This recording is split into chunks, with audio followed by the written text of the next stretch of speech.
가치경제 이야기 채널에 오신 여러분 환영합니다. 가치경제 이야기는 자본주의를 대체하는 새로운 경제체계의 대안을 제시하고 있습니다.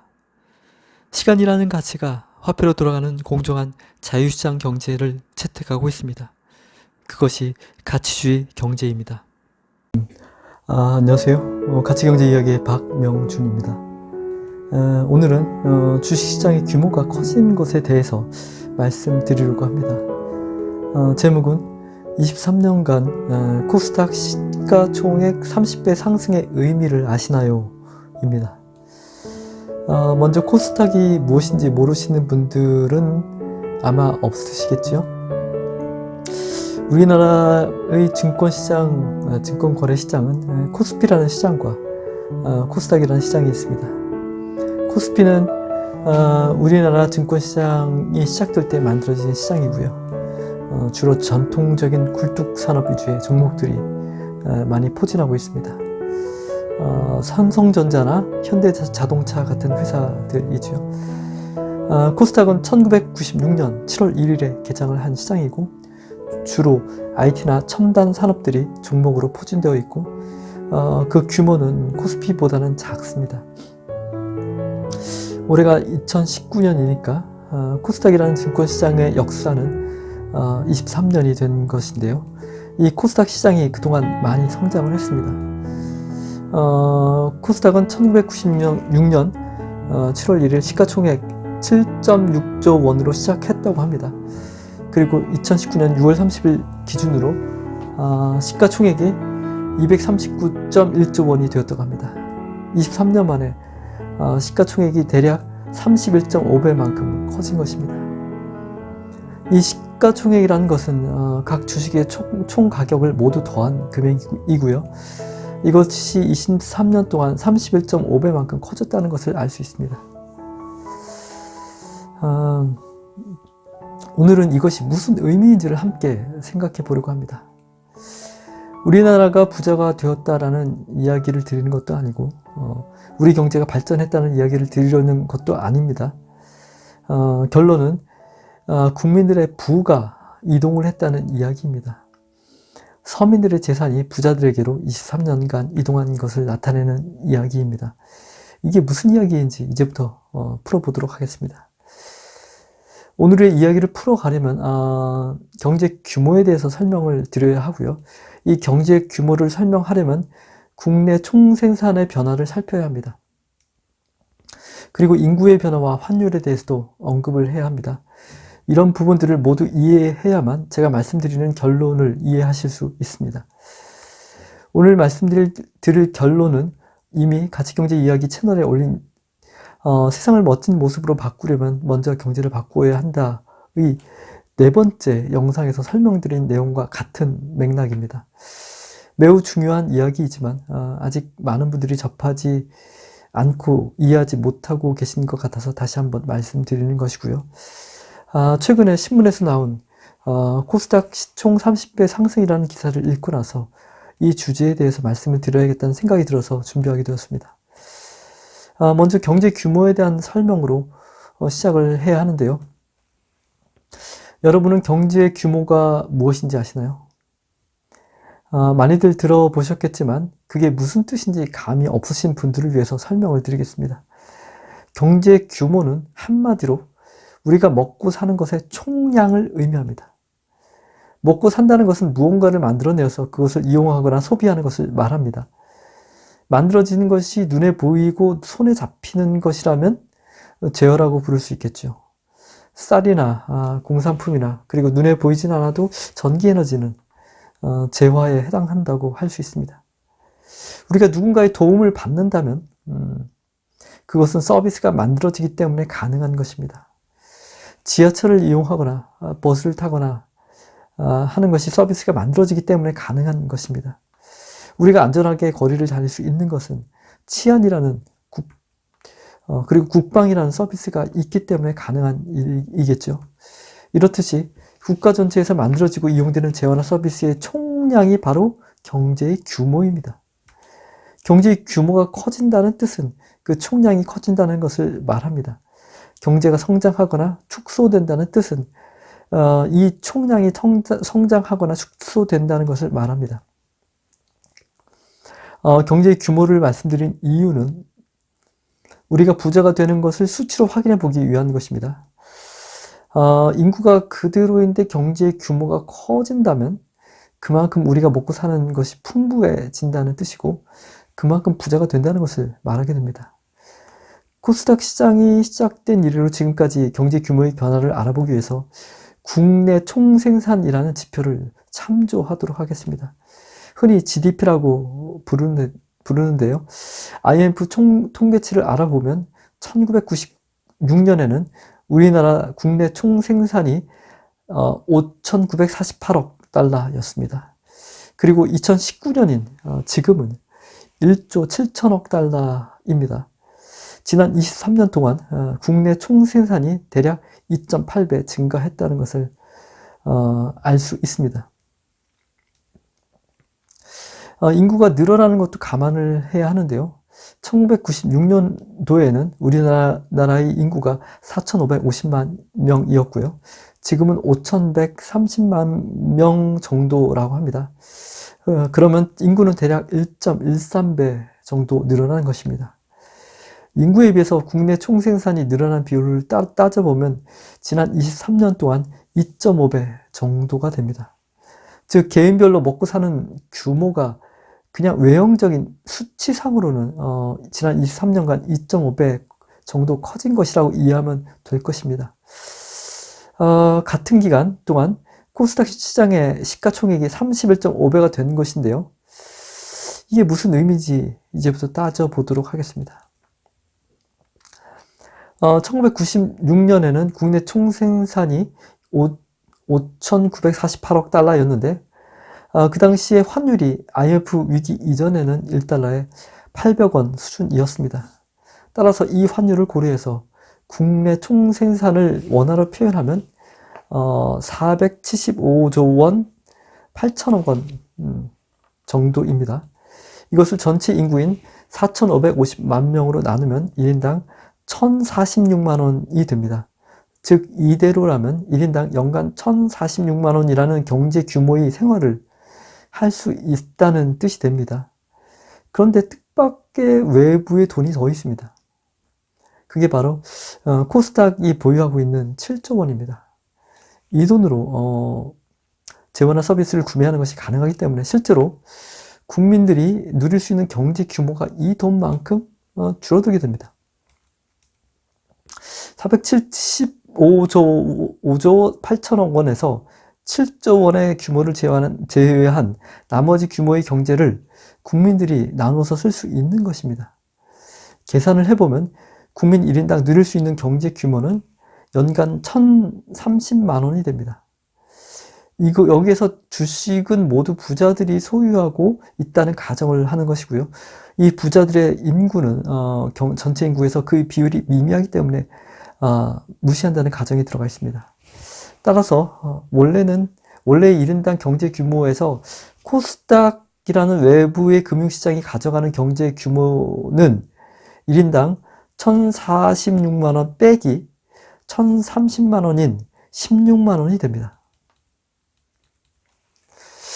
2019년에는 국내 총생산이 1조 7천억 달러이고 1달러에 1,170원의 환율을 적용하면 총 1,989조 원이라는 계산이 됩니다. 이것을 전체 인구 수인 5,130만 명으로 나누면 1인당 연간 경제 규모는 3,877만 원이라고 계산이 됩니다. 그런데 실제로는 코스닥이라는 시장에 있는 외부의 통화가 재원화 서비스를 구매해서 가지고 갈 수 있기 때문에 이것을 제외하고 계산을 다시 해야 합니다. 코스닥 시장의 시가총액인 239.1조 원을 제외하고 나서 이를 다시 전체 인구 수인 5,130만 명으로 나누면 1인당 연간 경제 규모는 3,411만 원이 됩니다. 따라서 원래 1인당 경제 규모에서 코스닥이라는 외부의 금융시장이 가져가는 경제 규모는 1인당 3,877만 원 빼기 3,411만 원인 466만 원이라고 계산이 됩니다. 1996년 당시에는 1인당 16만 원이라는 규모를 빼앗겼었는데 2019년에는 1인당 466만 원을 빼앗기는 것으로 계산이 됩니다. 사실 물가의 변화도 고려해야 하는데요. 이 부분은 정확하다고는 볼 수는 없지만 소비자 물가 지수를 근거로 물가가 대략 1996년보다 지금이 2배 정도 올라갔다고 볼 수 있으며 지금 시점을 기준으로 1인당 코스닥이라는 금융시장 덕분에 줄어드는 경제 규모는 1996년에는 16만 원의 2배인 32만 원이고 2019년에는 466만 원이라고 볼 수 있습니다. 그러면 일반 국민들이 주식을 소유한 사람들 덕분에 이만큼의 재화와 서비스를 가져갈 수 있는 금액이 줄어드는 효과가 1996년에는 지금 시세로 연간 32만 원이었는데 2019년에는 그것이 466만 원이 된다고 볼 수 있습니다. 다시 정리하면 주식이라는 외부의 금융시장에 존재하는 금융시장에서 존재하는 통화가 실제로는 실물시장에서 역할을 할 수 있고 그 규모만큼 일반 국민들이 자신들이 누려야 할 것을 빼앗기고 있는 것입니다. 그 액수는 1996년에는 지금 물가 기준으로 1인당 32만 원 정도였는데 2019년에는 1인당 466만 원을 빼앗기고 있는 것입니다. 즉 코스닥 시장의 시가총액이 늘어난다는 뜻은 그만큼 주식과 관련이 없는 일반 국민들이 자신이 누려야 할 재화나 서비스를 빼앗기는 총량이 늘어나는 것을 의미하고 딱 그만큼 실제로 가난해지는 효과가 발생하는 것입니다. 만약에 실물시장의 통화가 주식시장으로 그대로 옮겨가서 주식시장의 규모가 커진 것이라면 이것은 맞지 않는 이야기입니다. 하지만 실제로는 주로 외부의 다른 통화가 주식 금융시장을 키우고 있는 것입니다. 자본주의는 통화를 늘려서 경제 시스템을 유지해야 하는데 중앙은행이 발행하는 본원통화 말고도 은행들이 지급 준비금을 제외하고 그 나머지를 대출을 통해서 엄청난 규모의 통화를 발생시키게 됩니다. 이렇게 발생하는 통화가 금융시장으로 흘러들어가서 금융시장을 키우게 됩니다. 이것은 오늘 말씀드린 코스닥 시장만을 의미하는 것은 아닙니다. 코스피 시장도 이에 해당되고 채권시장이나 외환시장, 선물시장도 이에 해당됩니다. 부동산 시장도 마찬가지고요.